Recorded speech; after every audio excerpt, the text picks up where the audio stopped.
not true. The U.S. Department of Energy admitted in 2007 that if wind was fully harvested in just 3 of America's 50 states, it could power the entire nation. And then there are the rather unknown mediums of tidal and wave power. Tidal power is derived from tidal shifts in the ocean. Installing turbines which capture this movement generates energy. In the United Kingdom, 42 sites are currently noted as available, forecasting that 34% of all the UK's energy could come from tidal power alone. Wave power, which extracts energy from the surface motions of the ocean, is estimated to have a global potential of up to 80,000 terawatt-hours a year. This means 50% of the entire planet's energy usage could be produced from this medium alone. Now, it is important to point out that tidal, wave, solar, and wind power requires virtually no preliminary energy to harness, unlike coal, oil, gas, biomass, hydrogen, and all the others.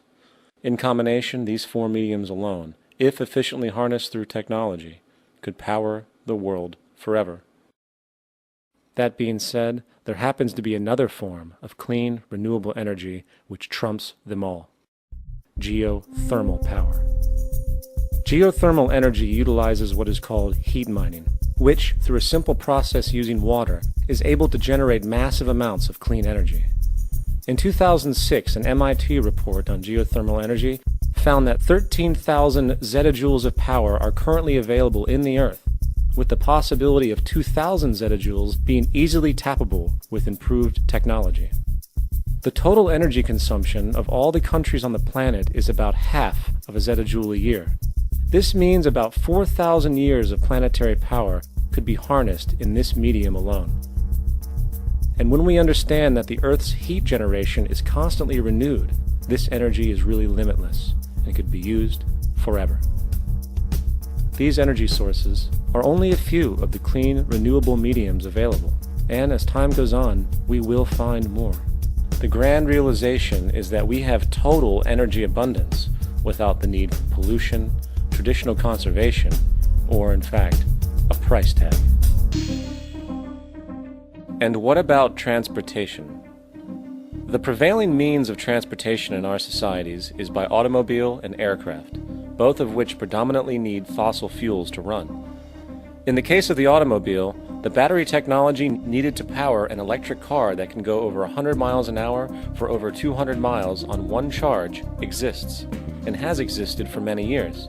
However, due to battery patents controlled by the oil industry, which limits their availability to maintain market share, coupled with political pressure from the energy industry, the accessibility and affordability of this technology is limited.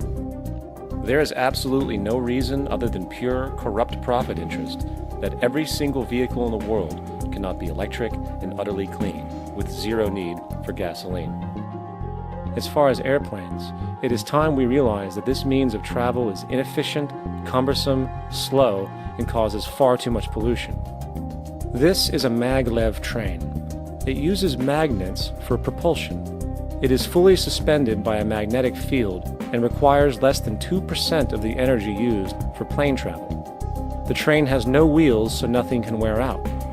The current maximum speed of versions of this technology, as used in Japan, is 361 miles per hour. However, this version of the technology is very dated. An organization called ET3, which has connections with the Venus Project, has established a tube-based maglev that can travel up to 4,000 miles per hour in a motionless, frictionless tube, which can go over land or underwater. Imagine going from LA to New York for an extended lunch break, or from Washington, D.C. to Beijing, China in 2 hours. This is the future of continental and intercontinental travel: fast, clean, with only a fraction of the energy usage we use today for the same means. In fact, between maglev technology, advanced battery storage, and geothermal energy, there would be no reason to ever burn fossil fuels again. And we can do this now if we were not held back by the paralyzing profit structure.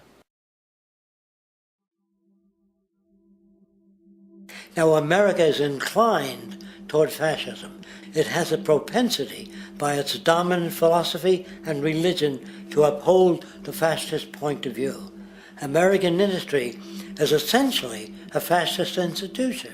If you don't understand that, the minute you punch that time clock, you walk into a dictatorship. We're given notions about the respectability of work, and I really look at it as being paid slavery. They're brought up to believe that you shall earn your living by the sweat of your brow. That holds people back. Freeing people from drudgery, repetitive jobs which make them ignorant. You rob them. In our society, that is a resource-based economy, machines free people. You see, we can't imagine that because we've never known that kind of world.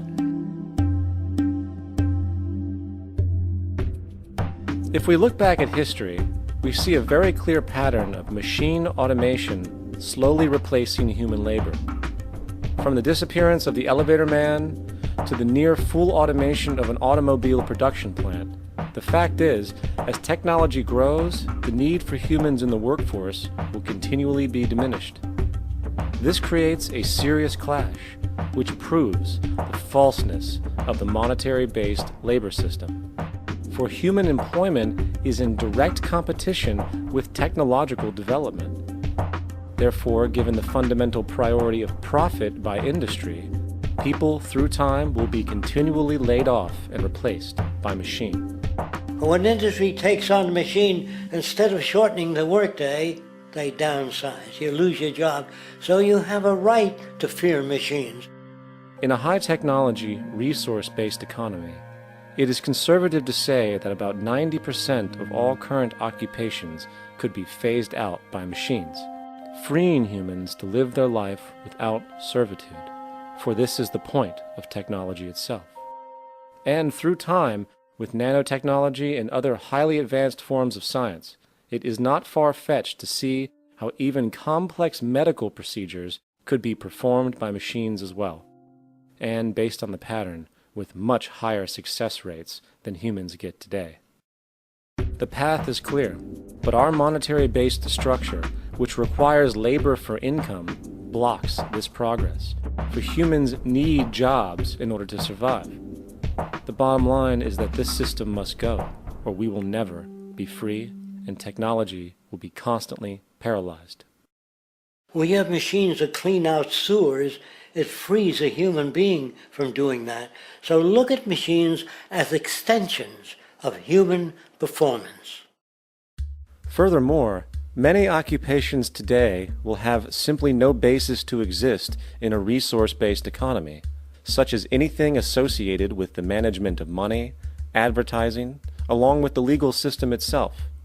For without money, a great majority of the crimes that are committed today would never occur. Virtually all forms of crime are a consequence of the monetary system, either directly or by neuroses inflicted through financial deprivation. Therefore, laws themselves could eventually become extinct. Instead of putting up a sign, drive carefully, slippery when wet, put abrasive in the highway so it's not slippery when wet.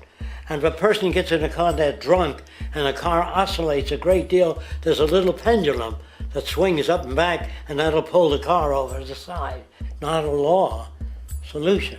Put sonar and radar in automobiles so they can't hit one another. Man-made laws are attempts to deal with occurring problems, and not knowing how to solve them, they make a law. In the United States, the most privatized, capitalist country on the planet, it should come as no surprise that it also has the largest prison population in the world, growing every year. Statistically, most of these people are uneducated and come from poor, deprived societies,